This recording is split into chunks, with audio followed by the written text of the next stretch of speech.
Կանոնական հարցեր կա, ամենաճիշտ մոտեցումը նա է, որ կողմ քվեարկվի եւ մտնի առաջինից երկրորդ ընթերցման ժամանակ ավելի մանրամասն անդրադարձ կատարվի։ Երկրորդը, երբ որ խոսվում է օլիգարխիայի մասին, իմ կարծիքով այս առաջին շարքերում իշխանության ներկայացուցիչներից շատերը, որոնց մի մասն էլ դեսպաններ են հիմա, ամենախոշոր օլիգարխներն են եւ եթե անցնենք օրինակ Տիգրան Մեծ պողոտայով եւ ցույց տանք, կտեսնենք թե ովքեր են մեծահարուստներ, այնտեղ հաստատ չեք գտնի ոչ Արծվիկ Մինասյանի, ոչ այստեղ նստած մեր ընդդիմադիր խմբակցության падգամավորների շքեղությունները, բայց ես շատ ավելի հիմնարար մի բան եմ առաջարկում, տեսեք, նորից աղավաղում եք ամեն ինչ, ու հասարակությանը փորձում եք փոխանցել տեղեկատվություն, թե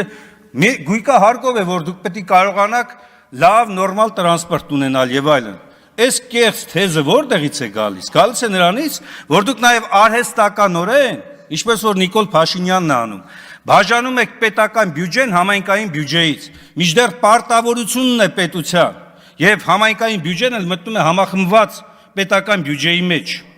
ամբողջ պետության բյուջեի մեջ, եւ վերաբաշխման հիմնական նպատակը նաև պետք է լինի պետական քաղաքականության, որ համահարթ զարգացում գնա, համաչափ զարգացում գնա, սա պետության կառավարության պարտավորությունն է, արհեստական մի տարանջատեք իրարից, սոցիալական արդարությունը,